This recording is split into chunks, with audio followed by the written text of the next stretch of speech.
ఎక్కడైతే రైస్ ఎక్కువ తింటారో కార్బోహైడ్రేట్స్ కన్సంప్షన్ కానీ ఫుడ్ హ్యాబిట్స్ కానీ మీరు చూస్తే గుంటూరు, ఎన్టీఆర్, కృష్ణా, ఈస్ట్, తిరుపతి, నెల్లూరు, ఏలూరు, ప్రకాశం ఈ జిల్లాలు.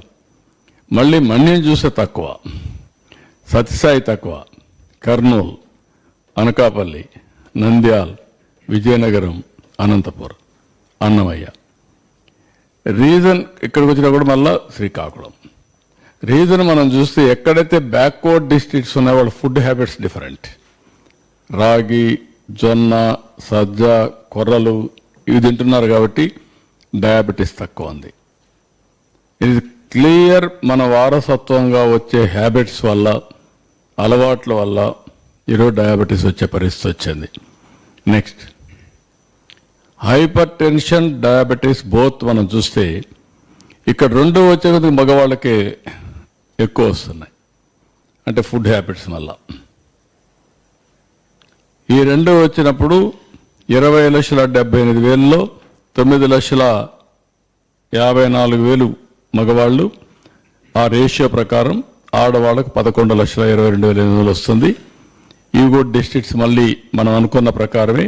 ఈ రెండు కూడా రాయలసీమలో, కరువు జిల్లాల్లో లేకుంటే ఉత్తరాంధ్రలో తక్కువ ఉంది.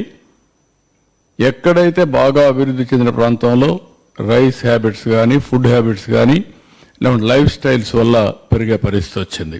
నెక్స్ట్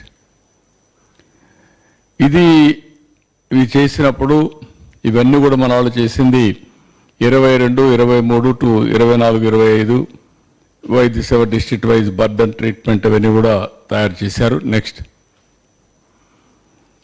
ఇక్కడికి వచ్చినప్పుడు కార్డియోవాస్కులర్ డిసీజ్, అది ఎన్సిడి సర్వే, ఇది డిపార్ట్మెంట్లో తీసుకున్న డేటా. 2,61,100 మంది మొత్తం కార్డియోవాస్కులర్ డిసీజ్ వచ్చిన వాళ్ళు ఉండేవాళ్ళు. ఇందులో మేల్ ఎక్కువ, 1,61,734, ఫిమేల్ 99,369, 66. దీంట్లో కూడా ఆడవాళ్ళల్లో హార్ట్ డిసీజ్ తక్కువ వస్తున్నాయి, మగవాళ్ళకి ఎక్కువ వస్తున్నాయి. దానికి కూడా వాళ్ళకి ఎండ్యూరింగ్ కెపాసిటీ ఎక్కువ ఉండడం కానీ సంహవ్ ఆ రెసిస్టెన్స్ కానీ వాళ్ళకి తక్కువ ఉన్నాయి, ఇక్కడ ఎక్కువ వస్తున్నాయి. ఇక్కడ కూడా ఎన్టీఆర్, నంద్యాల్, గుంటూరు, ఇక్కడ హిస్టారికల్ రీజన్స్ కూడా అనలైజ్ చేయాల్సిన అవసరం ఉంది. This are all the districts order of priority. Next ఇక్కడ వచ్చిన క్యాన్సర్ డిసీజెస్ మీరు చూస్తే